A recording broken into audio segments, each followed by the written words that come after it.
Hola a todos. Si estás viendo este video, seguramente puede ser por dos razones. Número uno, te interesa la ciencia, o por lo menos sientes curiosidad acerca de la ciencia. O número dos, también quieres saber o conocer un poco de qué es lo que hace un físico experimental. Muy bien, esas dos preguntas espero respondértelas hoy. Primero que nada, este video lo hago para explicar un circuito eléctrico que hice hace unos días, y es este circuito. Es un circuito resistivo, no tiene mayor complicación, solo tiene resistencias eléctricas de diferentes valores y dos terminales a través de las cuales voy a hacer circular una corriente DC, es decir, una corriente directa. Y la segunda razón por la que hago este video es para hablarles acerca del trabajo de un físico experimental. Yo, como físico experimental, estoy obligado a veces a improvisar, a sacar materiales de donde no tengo y, ¿por qué no?, inventar nuevos experimentos y montajes que no se habían visto antes, propio también de la improvisación. Muy bien, hablemos del circuito eléctrico que hice. Primero que nada, es un circuito óhmico. Aquí lo pueden ver en pantalla, es un circuito óhmico. ¿Qué quiere decir que sea un circuito óhmico, Víctor? ¿Qué quiere decir que sea un circuito óhmico? Un circuito óhmico básicamente se compone por elementos que nada más son elementos resistivos, son elementos óhmicos. ¿Qué quiere decir que sean elementos óhmicos? Que cumplen la ley de Ohm, que es esta que está acá. La ley de Ohm establece que la diferencia de potencial entre dos terminales de un conductor es proporcional tanto a la corriente que circula a través de ese conductor como de la resistencia eléctrica que ese conductor ejerce sobre la corriente. Básicamente eso es lo que dice la ley de Ohm. Y si todos los materiales que están en el circuito cumplen con esa ley y son los únicos materiales que están en el circuito, un circuito resistivo, entonces es un circuito óhmico. Muy bien, los valores de la resistencia se los dejo por acá también, por si quieren darle un ojo. El protoboard. Víctor, ¿cómo hiciste el protoboard? ¿Y qué es un protoboard para empezar, Víctor? Por favor, explícanos. Un protoboard se conoce también como tabla de prueba. Las personas, cuando hacen un circuito eléctrico, no pueden poner los elementos y soldarlos en el aire. Primero, es poco práctico. Segundo, el simple hecho de tú agarrarlo en el aire y tratar de encenderlo, primero te puedes dar un corrientazo a ti mismo. Segundo, estás agregando resistencia extra con tus dedos. En teoría, tú no deberías tocar el circuito, no deberías manipular los elementos del circuito mientras el circuito está encendido. Por lo tanto, uno siempre estila tener un protoboard. Ahora, ¿cómo hice el protoboard? Sencillísimo. Tenía una tabla de cartón, un pedazo de cartón que jamás boté. Estaba por ahí escondido, lo agarré, recorté un segmento de ese cartón y con una regla tracé simplemente líneas horizontales, paralelas, luego líneas verticales, con la regla, líneas verticales, también paralelas, y justo en la intersección, como pueden observar, perforé con una aguja para colocar los contactos, o para que me sirva de los contactos para los contactos de mis elementos, que en este caso son puras resistencias. Muy bien, las resistencias utilizadas ya lo dije. Y ahora la fuente de poder. Una vez que tenemos todos los elementos de nuestro circuito, tenemos resistencias, tenemos el protoboard, ¿cómo alimentamos el circuito? Muchos de nosotros no tenemos fuentes de poder en nuestra casa. En particular, yo no tengo ninguna fuente de poder, pero todos, o la mayoría de las personas, espero, tienen un teléfono en su casa, y los teléfonos se cargan con un transformador. Un transformador lo que hace es transformar corriente alterna en corriente directa. Ahora, ¿cómo pasamos de esto a esto? Sencillísimo. Todos tienen un cable mal parado que no sirve, un cable que está deteriorado, un cable que no sabemos si funciona. Lo único que yo hice fue agarrar ese cable y le di un mejor uso antes de botarlo a la basura. Lo que hice fue pelar el cable, aislar estos dos contactos, estos dos cables que son de transferencia de datos, y colocar estos dos contactos abiertos. Uno representa la polaridad positiva del cable y otro la polaridad negativa. Estos dos cables son los responsables de transmitir energía a tu teléfono y tienen un valor nominal de 5 voltios. Ya veremos que eso no es exacto, así que a continuación pasamos a las mediciones.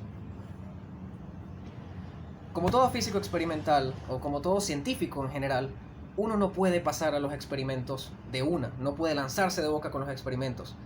Algunos sí lo hacen y resulta práctico. De hecho, así surgió la ciencia que conocemos hoy en día, de la experimentación, de la curiosidad. Sin embargo, ahora que tenemos muchos recursos matemáticos para poder afrontar los problemas, es bastante práctico hacerlo, ya que Eso nos da un mejor norte, un mejor enfoque de lo que esperamos obtener. Así que antes de todo, antes de hacer cualquier cosa, antes de realizar este montaje experimental, yo saqué la cuenta de cuáles son los valores teóricos de las resistencias en función de los colores, el código de colores. No sé si se puede ver, más adelante puedo hablar de eso en otro video si ustedes quieren. ¿Sí? Sugiéranme otro video. Los voltajes, por ejemplo, el voltaje nominal del transformador aquí dice 5 voltios, por lo tanto ese es el valor teórico de la fuente de poder.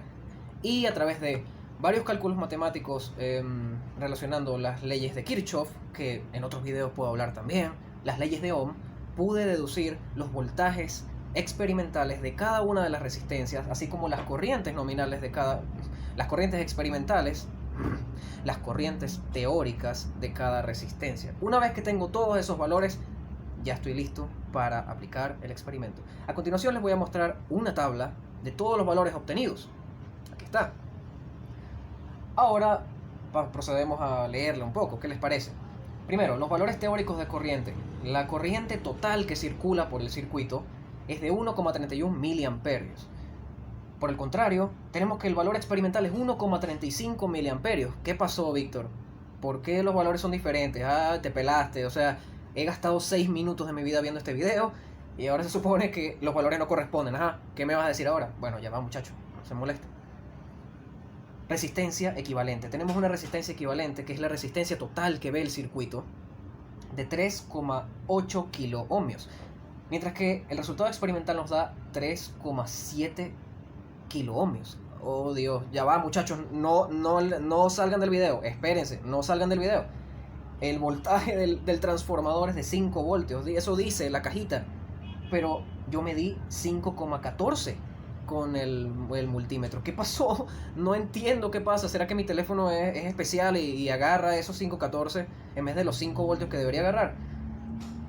Y los voltajes también, los voltajes teóricos, que son respectivamente en cada resistencia 3,9, el experimental me dio 4, la resistencia R2 me dio 1,15, el experimental me dio 1,08. ¿Qué pasa? Muy bien, muchachos, esto es parte del trabajo experimental.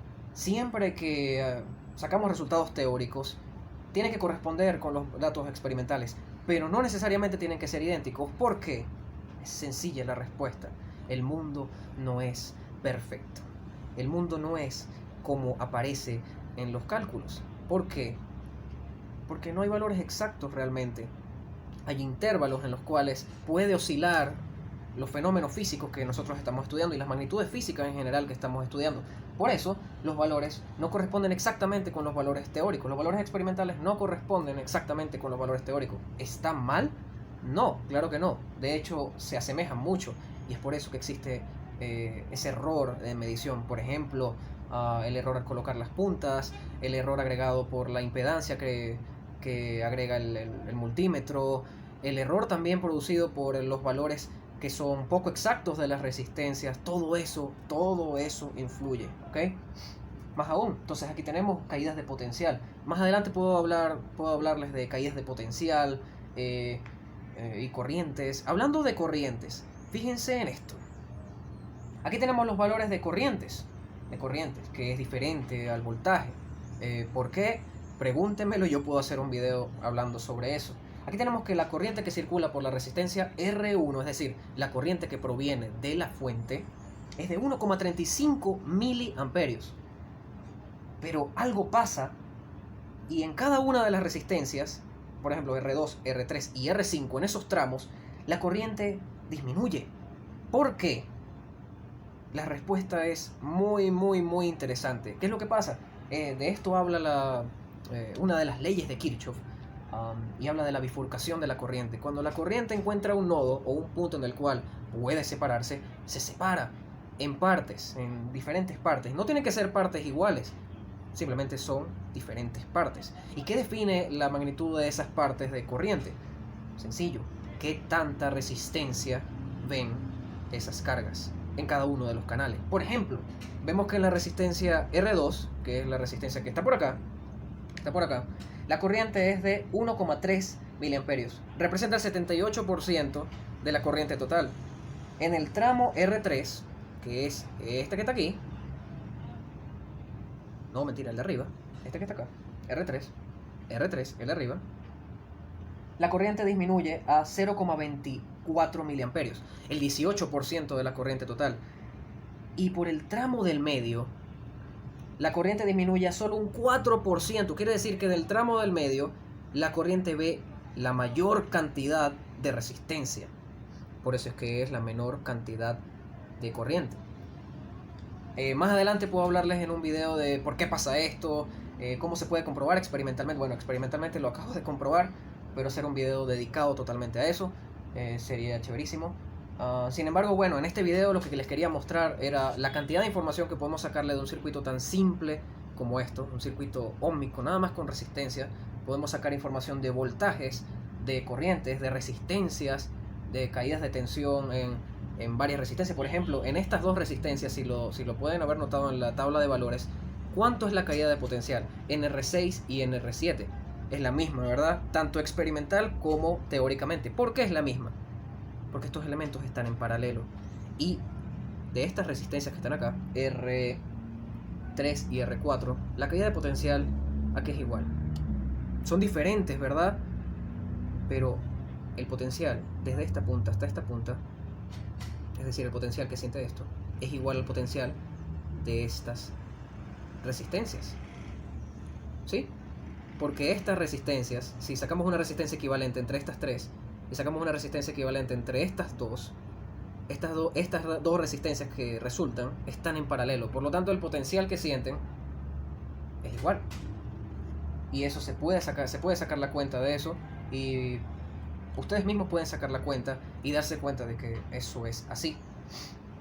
Ahora, si quieren un video conmigo hablando de caídas de tensión, corriente, resistencias en paralelo, por qué están en paralelo, por qué están en serie, y de qué se trata todo eso, yo con gusto lo voy a hacer. Si tienen alguna sugerencia, algún video nuevo que quieran ver, por favor sugiéranmelo en los comentarios, yo estoy abierto a hacerlo, hacer cualquier tipo de videos relacionados con experimentos, y muchas gracias por ver. Hasta luego.